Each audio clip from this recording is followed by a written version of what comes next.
আপনি দেখেন ৭১ সনে যাদের স্বাধীনতা ঘোষণা করার কথা তারা কেউ আত্মসমর্পণ করলো, কেউ পালিয়ে গেল, কেউ পার্শ্ববর্তী দেশে আশ্রয় নিল, তারা তাদের দায়িত্ব পালন করলো না।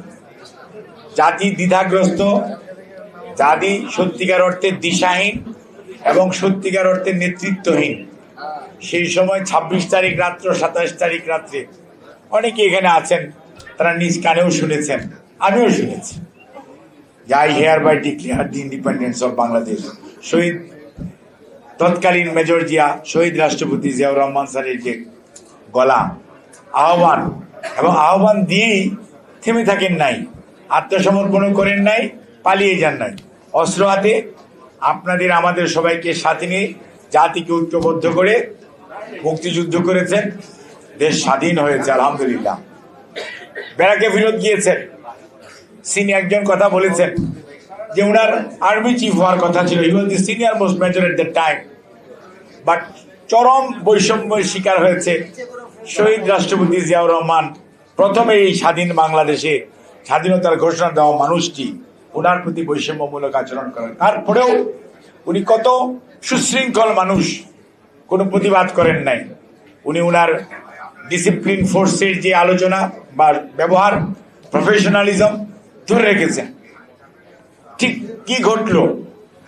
৩রা নভেম্বর ১৯৭৫ খালেদ মোশাররফ যখন আপনার কু করলেন এবং জিয়াউর রহমান স্যারকে যখন বন্দি অবস্থায় ওনার বাসায় গৃহবন্দী রাখলেন, তখন এই সিপাহী এবং জনতা কেন উপলব্ধি করলো যে এই দেশে ওই মানুষটিকে দরকার, যে মানুষটি ৭১ সনে জাতির প্রয়োজনে, দেশমাতৃকার টানে, দেশপ্রেমের টানে সমস্ত ভয় ভীতি, সমস্ত আবেগ অনুরাগের ভিত্তি ঊর্ধ্বে উঠে এবং নিজের দুটি নাবালক ছেলে এবং নিজের স্ত্রীর কথা ভুলে যে শুধুমাত্র দেশের টানে যে মানুষ ঘোষণা করতে পারে স্বাধীনতা, কারণ জানে হেরে গেলেই ফাঁসি, সেই মানুষ হচ্ছে সত্যিকারের আসল মানুষ।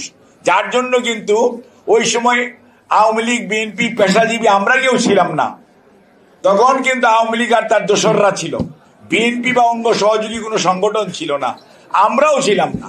কাজেই দেশের মানুষ কিন্তু ওই সময়ে বিশ্বাস স্থাপন করেছিল, আস্থা স্থাপন করেছিল একটি মাত্র মানুষের উপর, শহীদ রাষ্ট্রপতি জিয়াউর রহমানকে। যার জন্য ওনাকে বন্দি দশা থেকে মুক্ত করে এনে ওনাকে কিন্তু দেশ পরিচালনার দায়িত্ব দিয়েছিল। উনি নিজে নিজে দায়িত্ব নেয় নাই, উনি স্বয়ং বলা হয় নাই, ওনাকে দেশের সিপাহী জনতা, আবাল বৃদ্ধ বনিতা সবাই তাকে দায়িত্বে বসিয়েছিল।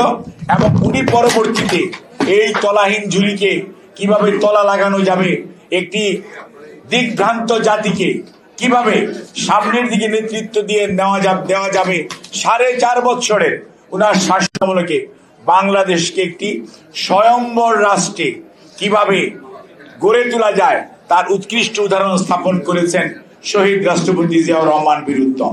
কাজেই আজকেও খেয়াল করেন, এটা তখন সম্ভব হয়েছিল জাতীয় ঐক্যের কারণে। আজকেও ৫ই আগস্ট পরবর্তীতে বাংলাদেশের যে অবস্থা, এই অবস্থায় বাংলাদেশের জাতীয়তাবাদী দল, অঙ্গ সহযোগী সংগঠন, আমাদের নেতা দেশনায়ক তারেক রহমান, ভারপ্রাপ্ত চেয়ারম্যান বাংলাদেশ জাতীয়তাবাদী দল, উনি দেখেন দেশনেত্রী বেগম খালেদা জিয়া ২০১৭-তে ভিশন 2030 উপস্থাপন করলেন, অর্থাৎ বিএনপি আগামী দিনে কি করতে চায় সেটি বললেন। ২২ সনের ডিসেম্বর মাসে এই ভারপ্রাপ্ত চেয়ারম্যান উপস্থাপন করলেন ২৭ দফা রাষ্ট্র সংস্কারের কর্মসূচি, এবং জুলাই মাস ২০২৩ সকল বিরোধী দল অ্যাকসেপ্ট তৎকালীন স্বৈরাচার বাদে সবাই ৩১ দফা রাষ্ট্র সংস্কারের কর্মসূচি জাতির সামনে উপস্থাপন করলেন। অর্থাৎ বিএনপি চিন্তা করে এহেড অফ আদার পিপল, অর্থাৎ বিএনপি হচ্ছে শহীদ জিয়া যেমন স্বাধীনতা ঘোষণা করেছেন, অনেকে ঘোষণা করতে সাহস করেন নাই, আত্মসমর্পণ করেছেন, পালিয়ে গেছেন, কিন্তু বিএনপি কিন্তু এগিয়ে গেছে। ঠিক একইভাবে বেগম খালেদা জিয়া পার্লামেন্টারি ডেমোক্রেসি এই দেশে এস্টাবলিশ করেছেন, নির্দলীয় নিরপেক্ষ সরকারের অধীন জাতীয় নির্বাচন হবে, তার প্রভিশন কনস্টিটিউশনে সন্নিবেশিত করেছেন দেশনেত্রী বেগম খালেদা জিয়া। অর্থাৎ এই দেশের ভালো কিছু, এই দেশের উন্নয়ন অগ্রগতির প্রত্যেকটার পিছনেই শহীদ জিয়া, খালেদা জিয়া এবং বাংলাদেশ জাতীয়তাবাদী দল। তারই ধারাবাহিকতায় আজকে আমাদের নেতা দেশনায়ক তারেক রহমান উপস্থাপন করেছেন। আজকে অনেকেই সংস্কারের কথা বলছেন, আলহামদুলিল্লাহ, আমরা সাধুবাদ জানাই। এগুলোকে বিএনপি চিন্তা করেছে হেড অফ ইউ পিপুল। কাজেই আসেন, আজকে দেশের মধ্যে যে স্বৈরাচারের কেউ বলে ঝুপ করে ঢুকে পড়বে, কেউ বলে অডিও দিয়ে 25 তারিখে নেমে পড়বে, কেউ বলে 10 তারিখে নেমে গিয়েছিলাম, এই যে সমস্ত কথা বিশৃঙ্খলা সৃষ্টি করার অপচেষ্টা করা হচ্ছে, প্রত্যেকটাই কিন্তু স্বৈরাচারের ষড়যন্ত্র, পতিত স্বৈরাচারের ষড়যন্ত্র। কাজেই জাতীয় ঐক্য দরকার। আর জাতীয় ঐক্যের আজকে নেতৃত্ব দিচ্ছেন বাংলাদেশ জাতীয়তাবাদী দলের ভারপ্রাপ্ত চেয়ারম্যান জনাব তারেক রহমান। আজকে 31 দফা জনগণের দফা, এটা বিএনপির দফা নয়, এটা একটি দলের দফা নয়। আমরা যারা যুগপৎ আন্দোলনে ছিলাম তাদের সবার দফা হচ্ছে 31 দফা রাষ্ট্র সংস্কারের কর্মসূচি। আর মানুষের অধিকার ফেরত দেওয়ার জন্য যে আন্দোলন, এই আন্দোলনের নেতা দেশনায়ক জনাব তারেক রহমান, ওনার নেতৃত্ব আজকে কি পরিমাণ প্রতিষ্ঠিত।